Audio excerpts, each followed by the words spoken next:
And Mari decides to do her goddamn hair as soon as I hit record. Why would you mute yourself? What are you doing? Yes. I didn't mute myself. I tried to hit the got it thing because it won't let, the thing where it's like, oh, if you want to leave. It won't let you hit, don't show this message again. It doesn't have that. I have to every single time. And to be honest with you, I wanted to smell my hair because I took a shower and washed my hair this morning. I know, I wash my hair too. I love when I have clean hair. It's fantastic. It smells so good, so fiesta. And it only lasts for the day. It's sad. No, literally just the day. Yep. So at the second day, it smells like hairspray, which still smells good. Yeah. And then the third day, it's like dry shampoo. Yeah. And then the fourth day, it's like you can't do anything else to it. And then it's wash day. But Sophia's like, yeah, your hair doesn't. It just, I don't know if it was my hand or if it's your hair. I don't know. And I was like, okay, so I need to wash my hair. Thank you. Thanks. Thank you. You will understand if you ever dye your hair blonde, Sophia, that blondes can be brittle. And so you need to take better care of your hair and not wash it every fucking day. I could not see my niece with blonde hair. Oh my God, never.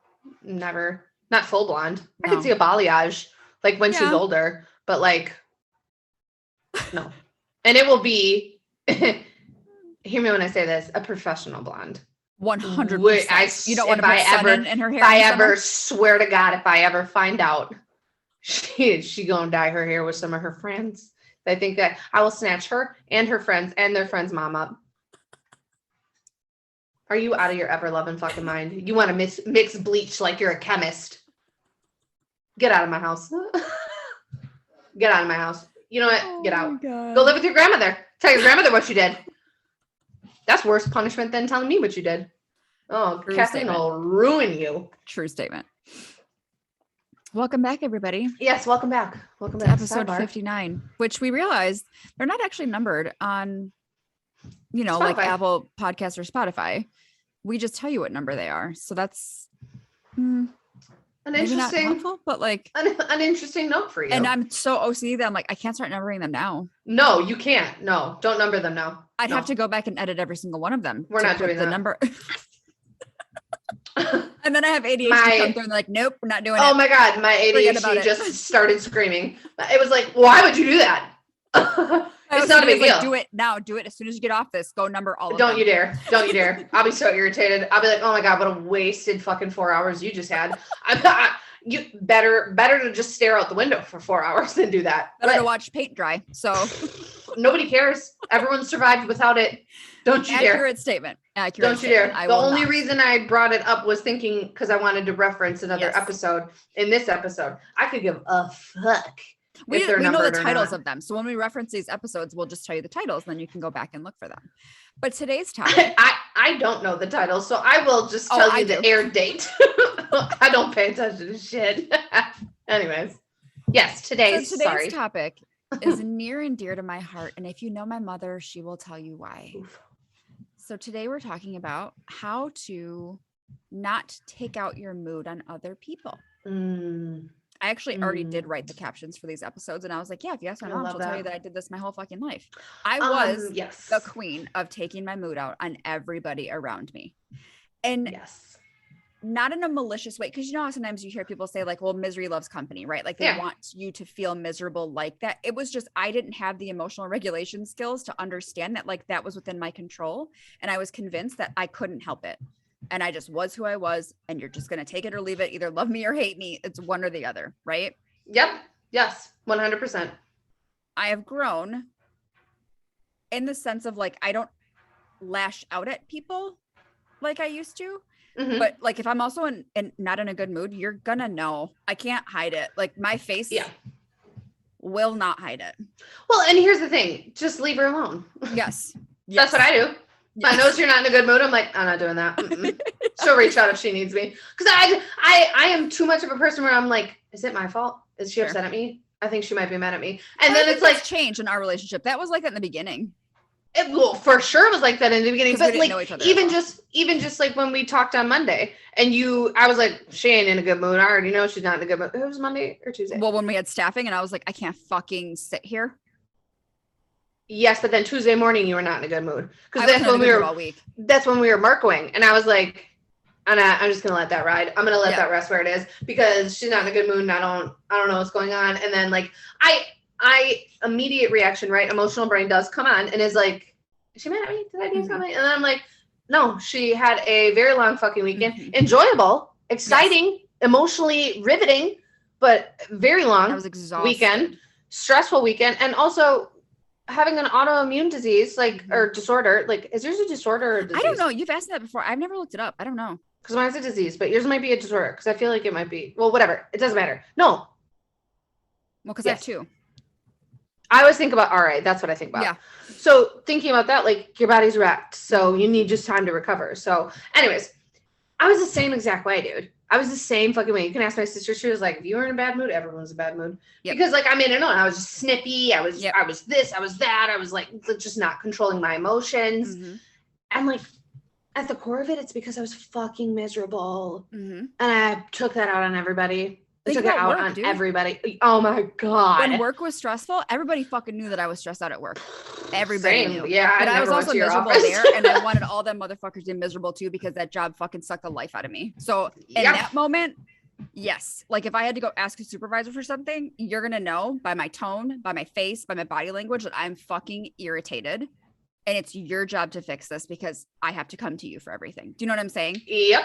Was that the best way to do it? No, but I had no other way of coping in that moment. Well, and to be completely honest, Steph, there were moments where we were appropriate and we did ask appropriately and we did ask to get our needs met and they weren't. So there's like learned helplessness, very real thing. There's only so many times we can be like, Yep. So my teen is very upset. And blah blah blah. Like there's only so many times you can come to somebody like that before you're like, I don't know what to do. Yep. You figure it out. You let me know what you want me to do because I'm done at this point. Yep. You let me know since I can't make decisions for myself. So you just let me know what you need me to do. Yes. The whole premise behind being reactive and projecting our emotions on to other people, the whole thought process behind that is like, we have to come to what the root is. We have to come to the understanding of what is driving that. Is it insecurities? So is somebody doing something at work where you feel like, for example, when we were at the place that we were at and we couldn't make decisions for ourselves, to me, that triggered a lot of insecurity in me of like, you don't think I'm competent enough to make my own diagnoses or my own decisions. Yep. Right. When in reality, I'm sure there was some other reason. I don't think they would have hired me if they thought I was incompetent and put me in the right. Like I'm licensed. I have a master's degree and you're telling me that I can't do these things. Are you fucking kidding me? Yeah. So right. Insecurities out of that. The whole reason, like projecting it onto people when I was in my marriage or in the relationship that I was in, because I was fucking miserable and my needs weren't getting met.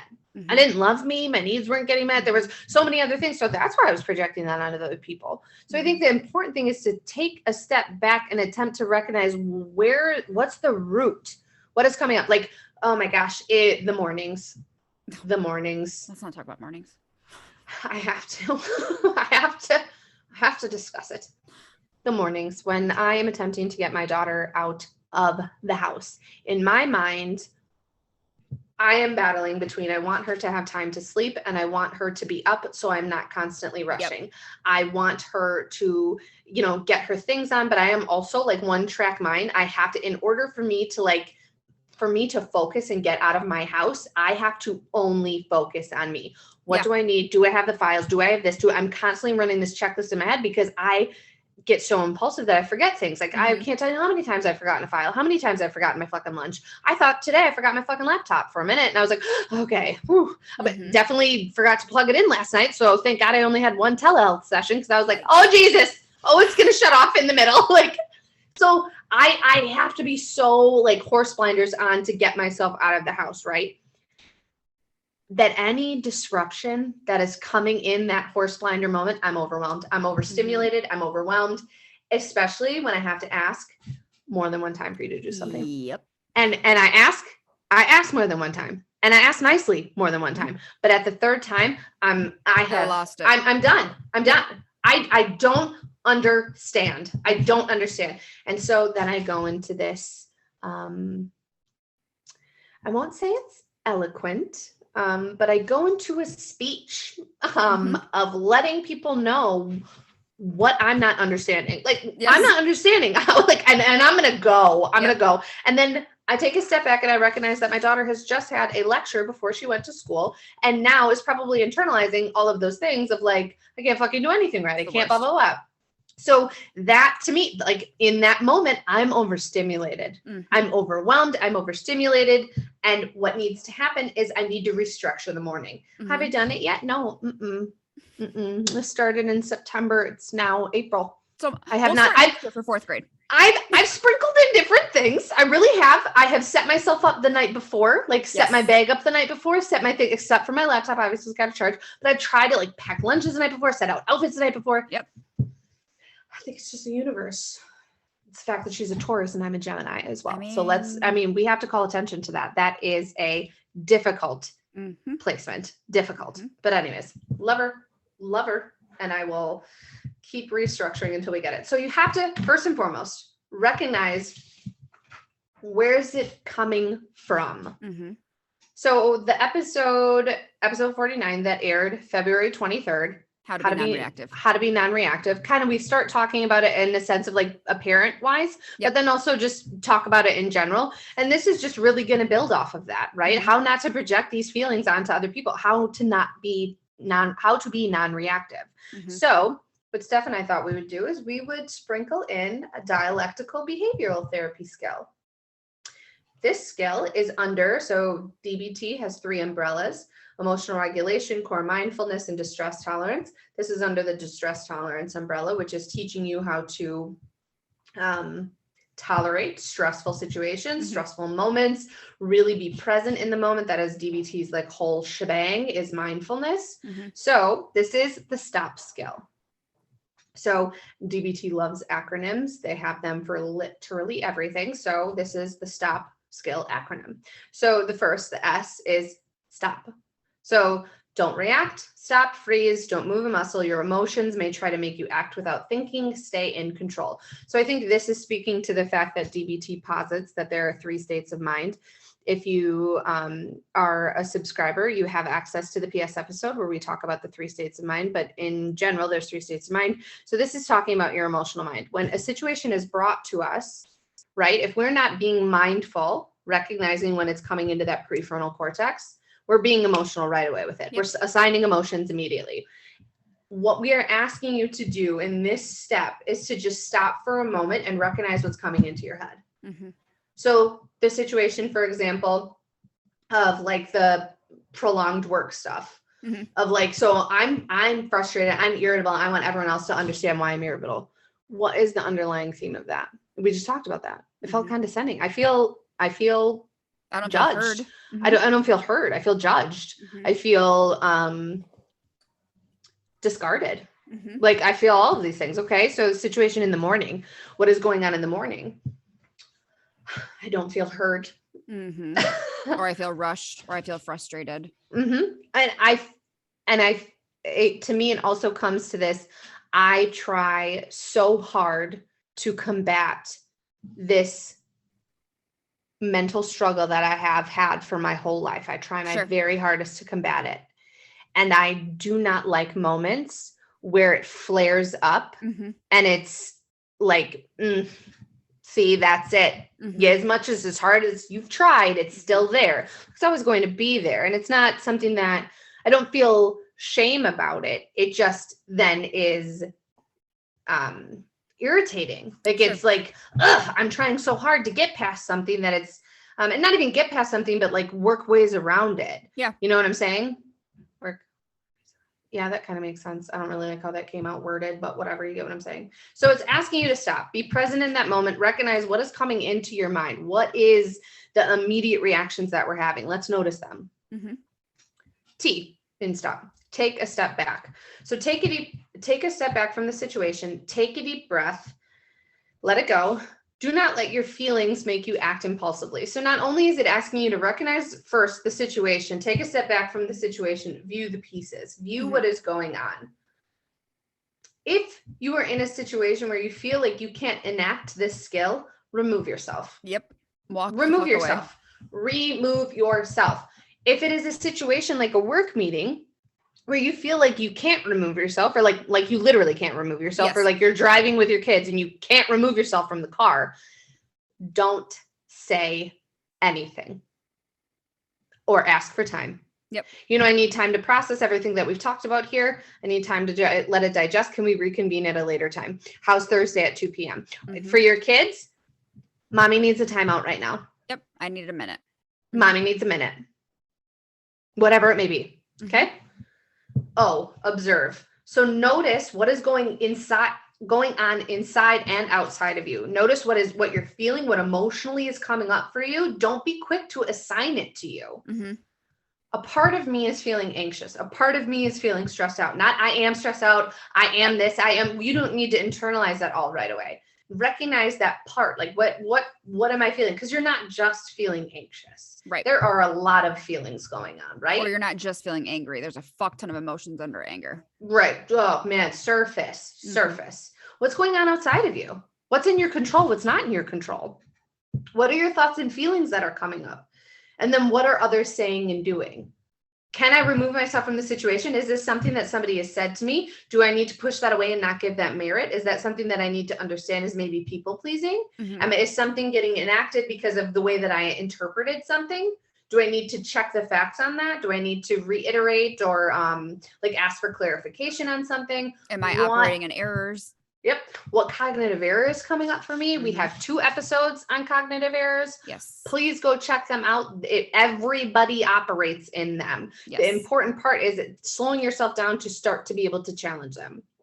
So then the P, proceed mindfully. So act with awareness. In deciding what to do, consider your thoughts and feelings, the situation, and other people's thoughts and feelings. That is the assertive aspect. Mm-hmm. We're not making a decision based on other people's thoughts and feelings. We're just assertively understanding our role and potential the role that other people play. So maybe that there has to be some sort of compromise. Mm-hmm. And then ask wise mind, again, 3 states of mind, please go listen to it. Which actions will make this better or worse? What is my next step going to be? Right? I'm not thinking about what is going to happen tomorrow or what the ramification of this will be 3 weeks down the road. What am I thinking about next? What is my next step? So if I'm irritated in this meeting and I'm ready to go the fuck off, what is my next step? Mm-hmm. I've taken a step back. I've understood that I need time to process this. So I'm going to set a date to process it, taking a step back, and I'm going to then maybe do a free writing. Okay, John said this during the meeting. Here's what came up. Here's what I was feeling. Here was an interpretation about it. Here are some questions I have. Regroup. If it's a fight with a partner and they're like, I just don't feel like you're hearing me. So I'm not paying attention to you. Also, now I'm not listening. Okay. Now I don't listen. And now I don't love you. Okay. Or like where you said something for the 42nd time in a row and they're like, when did you say that? Mm-hmm. Let me pull up my log of every time I've ever said this to you. I've dated and timestamped. And here's the thing. We're going to stop. We're going to take a step back. We're going to take a step back. We're going to observe that we want to do that. I want to tell you all the fucking times from Sunday that I told you to not do this, or that I knew it was going to turn out this way, or where I want to be petty, but I need to understand. I need to observe. What is that going to do? Sure. What is that going to look like? So then proceed mindfully. I'm frustrated. A part of me is very frustrated. We've discussed this. The last time we had this discussion was Saturday. It's Monday night. Help me understand how we can have more productive conversations. Mm-hmm. That's it. That's all you got to do. Here's the thing. The entirety of this episode, right, is mindfulness. Yes. Is being mindful of what the fuck is happening with you right now. Yes. I will say, as a therapist, it can be very frustrating when I try to teach a skill like this, or when I'm trying to teach emotional regulation skills in general. People will say, I can't do that. It's too hard. I can't. I have ADHD. I can't. I'm impulsive. Here's the thing. If you keep telling yourself that you can't, you won't. There's nothing that you can't do. Is it going to take mental effort? Yes. Is that difficult? Yep. Is it worth it? Abso-fucking-lutely. Here's what I need you to understand as well. It's going to take time. Yes. It's going to take time. I understand that you feel like you are in the frying pan right now. I have blown up on my husband. I have screamed at my kids. I told my mother-in-law to fuck off. I did. You're in the frying pan right now. And I get that. And you want immediate relief. Mm-hmm. Anything that is going to bring relief that is long lasting is going to take time. Mm-hmm. Nothing is going to, no cheap fix is going to be like, you know what, that is lasting. Absolutely. If you like instant gratification, right? Sure, you can order a bunch of cheap things or things to pacify your kids. Is it going to break? Absolutely. Yep. So this little dam that you're building, the floodwaters are eventually going to come through if we're just putting Band-Aids on bullet holes. Okay. Yep. You have to build these skills. You have to build mindfulness, which means being alone with yourself, which means paying attention to how you feel in the moment, which means doing mindfulness activities. Stop living in the past or the future. Be in the moment. Well, and also labeling your feelings. Yes. Again, there are times that people may say, I don't know how to explain how I'm feeling. And that's okay. But there's other times that's just an avoidance tactic because you don't want to dig deeper. The second you label your emotions, the second that's going to have less control over you because now you know what you're feeling and now you know what you can do to cope with that or to remedy that or to make a different choice. I couldn't have said it better myself. Thanks. Pay the fuck attention. Yes. Ugh. But again, if you take anything from this, granted, I get that we said the stop skill. So stop, take a step back, observe, proceed mindfully. I get that we went through all of that. The biggest thing you need to understand is this is not overnight. It's not. It is not overnight. You have to understand that. You may do the stop skill 3 times, and then the 4th time you blow up. That doesn't mean that you've lost all your progress. What you do now, after you are reactive, is you take responsibility for being reactive. Do you know how many times I had to apologize to my kid and say, you know what? I responded really inappropriately and I'm sorry. Take responsibility for that shit because that shows that you are doing the work. And every time you take responsibility, every time you own up to that, you're putting, again, like I've said time and time again, you're putting a pin in that. Your brain is making a marker of that, of like, hey, I did these skills. I fucked up. I was able to come back to it. I was able to say, you know, I'm sorry. It's thinking, okay, what precedent, what came before that? What preceded me blowing up? Okay, that's a trigger. Mark that. Okay, so when I am feeling inadequate, when I don't have the answers, when I'm overwhelmed, overstimulated, that's when I start to lash out. Okay, I need to pay attention to that more. What does that feel like in my body? Here's the thing. If you're not in the present moment attempting to be mindful, you don't know what that feels like in your body. Idea. You don't know what it feels like in your body. You have to understand. Your body is going to give you the cue, which tells your brain to react. And from your brain comes the mouth, comes the words. So you have to pay attention to that. Consistency. Consistency is key. You are not going to do this skill once and get it. You have to practice. You have to be willing to fail. The failure is proof that you are trying. Proof that you are trying means you are putting those building blocks in place to be able to form this neural pathway to choose this skill versus continuously being like, it didn't work. I'm going to flip the fuck out. It's what is that getting you?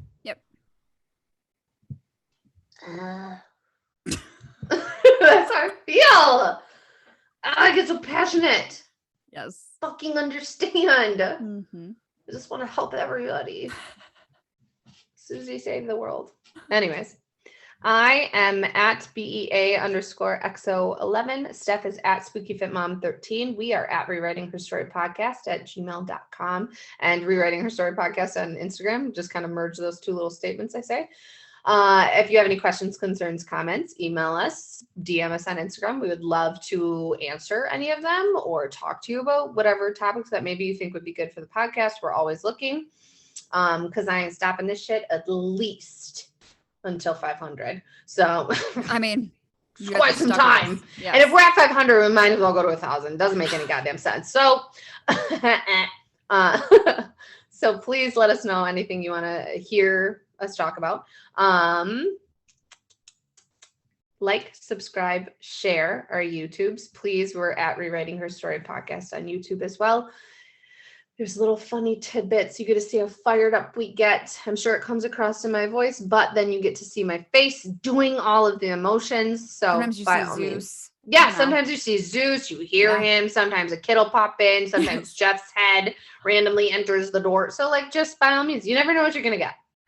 Also, I don't know why I waited till this episode to say it, but shout out to everybody who bought from our first merch launch. Yes. We're so thankful. God. And I love seeing it like in the wild, in public. Yes. Like it's super exciting. When people like tag, oh my God, I'm like, dude, I forgot to tell you, when I was at the airport, I went through security and I had my hoodie on, and obviously he could see the Rewriting Her Story. He goes, "Are you a writer?" I said, "No, I have a podcast." He goes, "Oh, what's it called?" And I was like, "It's called Rewriting Her Story." He's like, "Dope." I was like, "Yeah, it's right, walking here, billboard." I know. I was like, "Yes, they're so cute." The title. Actually, here, thank you. But I was like, "Yeah, walking billboard." It's awesome. I love that. I think we did thank people. Did we? In the 55 or 56, I think. Okay. Well, but shit, I will always say thank you. I would say thank you every fucking episode if you want. And people want more, so. Yeah, girl, yes. And I think t-shirts, tank tops, crops. Yes. Summertime. I'm just kidding. I apologize for that. Nobody need to hear that. Anyways, we love you guys. Until next time. Bye.